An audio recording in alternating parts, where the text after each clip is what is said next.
importante lang itong Nipah virus ho, 'di ba? Nipah Na sa virus. West Tama po. Bengal State, India.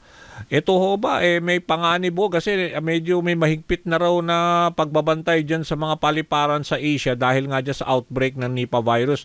Are we threatened by this kind of virus? Well, siyempre po, itong virus na ito po, medyo Oo. mataas po yung mortality, ano? Okay. Especially kung nagkaroon ng komplikasyon sa brain.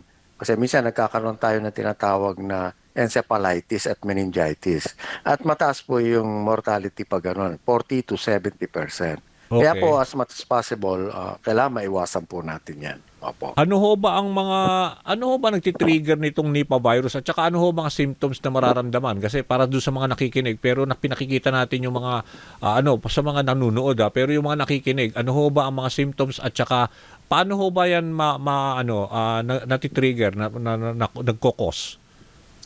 Initially po, para po lang kayo may trangkaso, no? Ganon? At nag-uumpisa rin po yan sa lagnat, sakit ng ulo, yung sakit ng katawan, medyo hilo ka ng konti. Lalamunan. Pero pag Pati halimbawa, lalamunan daw opo, ubo. Oh. yan. And then, isa pa pong symptoms ngayon, ubo. And then, minsan, nahihirapang huminga.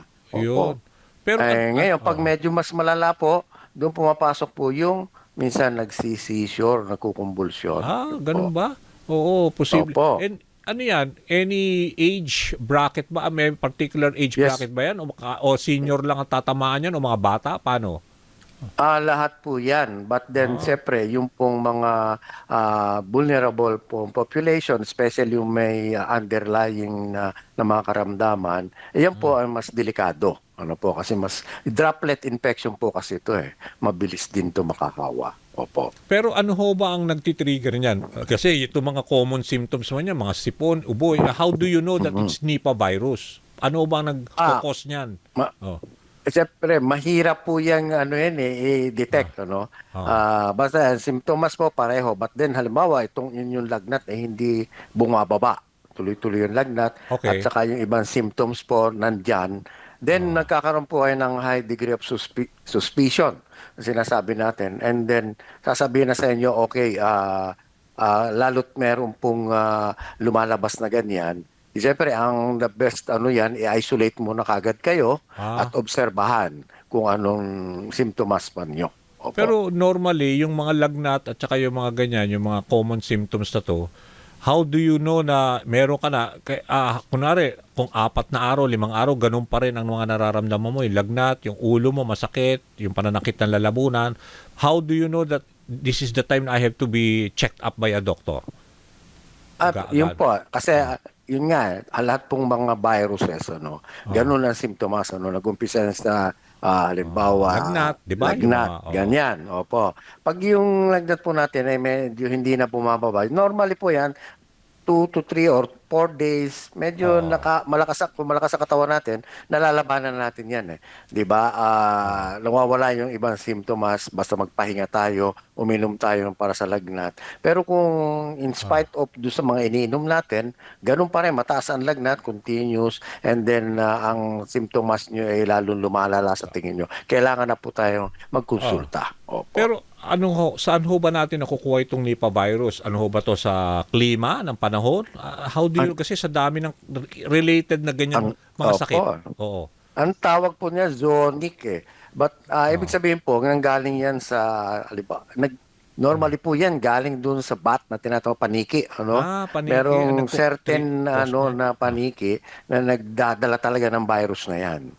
Ngayon, pag na-infect po siya, halimbawa may kinain siya mga prutas, kinagat niya, and then kinain niyo yung Kinain prutas, prutas. pwede kayo mahawa. Pwedeng pwede ka nakahawa manakit siya ang katawan ng mo. baboy, ng horse, ng ganyan. Tapos kinain nyo yun nang hindi masyadong luto, ay di, pwede kayo mahawa din. So galing siya sa paniki talaga na Paniki somehow. po. Okay, Yun pero ang certain paniki lang po yan. Hindi lahat ng paniki, Oo. meron, Pero attorney, Doc, bali Doc, yung dito sa Pilipinas wala pa ho yan, hindi pa nakaka-penetrate dito sa atin ang Nipah virus. Sa tigi po natin ay wala pa, no. Pero siyempre alam niyo naman open ang ang ating borders, ano. Ang dami nating mga bisitang galing dito sa mga countries Oo.